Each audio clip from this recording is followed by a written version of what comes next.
Guys, আমি সুস্মিতা। আমার চ্যানেলে জানাই সবাইকে ওয়েলকাম। তোমরা কেমন আছো? আশা করি ভালো আছো। আমিও খুব ভালো আছি। দেখো, সবাইকে জানাই শুভ জগন্নাথ দেবের রথযাত্রা। সবাই ভালো থেকো, সুস্থ থেকো।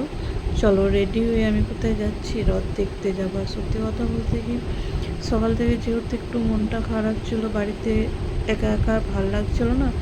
আর বাড়িতে কেউ নেই, ভাইজিরা নেই, রথ দেখতে গেছে। দাদা যেহেতু মানে ও পিসশাশুড়ি মারা গেছে বলে চলে গেল, আমি আর ভালো লাগছে না বলে রান্না বাড়া করবো না। চলো, রেডি হয়ে বেরিয়ে পড়েছি রথ দেখতে। আর দেখো, আর আমি রথ দেখতে যাচ্ছি আমাদের এখানে শ্যামসুন্দরে। ওখানে রথ দেখে এসে তারপর আমাদের এখানে রথ দেখতে যাব। আর রাস্তায় একটা ছোট্ট রথ নিয়ে বেরিয়েছিল দেখো।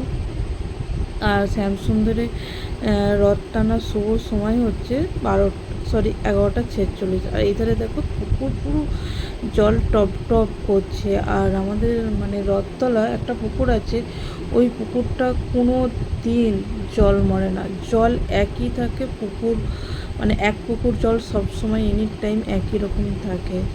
দেখো কত দোকান পাশারি বসেছে। আর সত্যি কথা বলতে কি, কাঁধায় কাঁধায় আর দোকানের ভেতর দিয়ে যেতেই ইচ্ছে করছিল না। চলো রথতলায় যাই। আর রথতলায় এত ভিড়। প্রথমে একটু ঝমঝমিয়ে বৃষ্টি চলে এসেছিলো। আর দেখো, আমি যখন যাই তখন অলরেডি রথ টানতে শুরু হয়ে যায়। আর এটা হচ্ছে আর আমাদের শ্যামসুন্দর রথ। 2 বছর বর্ধমানে রথ দেখতে গিয়েছিলাম। মানে বর্ধমানে যে একবার রথ দেখতে যাবে, বর্ধমান কাঞ্চননগরে ওখানে রথ হয়, তো একবার যে যাবে দ্বিতীয়বার আর যেতে ইচ্ছে করে না। ওর থেকে আমাদের লোকালই ভালো। আর রথ বেসিক্যালি হলো তো একটু ভিড় না হলে বেশ রথ জমে না। আর দেখো, তখন অলরেডি জগন্নাথদেব মাসির বাড়িতে যাওয়ার জন্য রওনা অলরেডি দিয়ে দিয়েছে দেখো।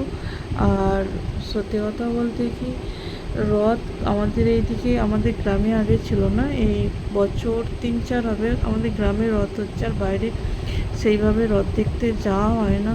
আর আজকে ভেবেছিলাম যাবো নাই, ভাবছিলাম দূর রান্না বাড়া আছে।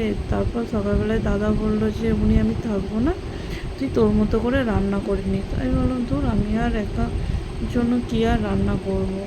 আর একা একা না, যেহেতু আমি মাছ ডিম খাই না, মাংস খুব একটা ভালো, একা একা ওই ডাল আলু ভাত একটু সবজি ভাজা এই আর কি। ঠিক আছে চলো, বাইরে থেকে কিছু খেয়ে নেবো। আর যেহেতু আজকের রথ, আমিষ তো খাওয়াই যাবে না। মা ফোন করে বললো যে আমিষ কিছু খাবি না, বাইরে গেলে নিরামিষ খাওয়ারই চেষ্টা। ঠিক আছে চলো, রথ থেকে ভেতরে এসে বসলাম দেখো। আর আমাদের এই রথটা বহু পুরনো দেখো। আর তখন একটু একটু বৃষ্টি পড়ছিল। রথ মাসির বাড়ি থেকে যাচ্ছে, মানে জগন্নাথদের। আর আমরা ওই টাইমে আমি কি করেছি, ভেতরে যে বসলাম না, দাঁড়িয়ে থাকা যাচ্ছে না, গরমে খুব কষ্ট হচ্ছিলো। আর এইদিকে দেখো, মানে বহু পুরনো আমাদের এই রথতলা। আর এই মন্দিরগুলো এত সুন্দর কারুকার্য করা আছে। আর এখানে দেখো রাধা মাধব আছে। আর এখানে সব বসে সব গল্প করছে। আর অনেকটা চাদর আর স্টাইলসগুলো নতুন বসিয়েছে, আগে ছিল না। আগে এমনি নর্মাল প্লেন ছিল, এই স্টাইলসগুলো নতুন বসিয়েছে দেখো। আর সত্যি কথা বলতে কি, মানে সকাল থেকে এত মনটা খারাপ ছিল, কিন্তু এই রথতলায় এসে একাই এসে আর ভালো লাগছিল যে দূর ঘুরেই আসে। নিজস্ব যেহেতু কিছু কাজ ছিল, ওখান থেকে একটু বসে তারপর আড়াইটার দিকে একটু ঠাকুরের ভোগ খেয়ে নিয়েছিলাম। খিচুড়ি করেছিল, পায়েস করেছিল, আর একটা শাকের তরকারি করেছিল। এত সুন্দর করেছিল, কি বলবো, অপূর্ব করেছিল, খুব ভালো লাগছিলো। আজকের মতন টাটা, ভিডিওটা এই পর্যন্ত।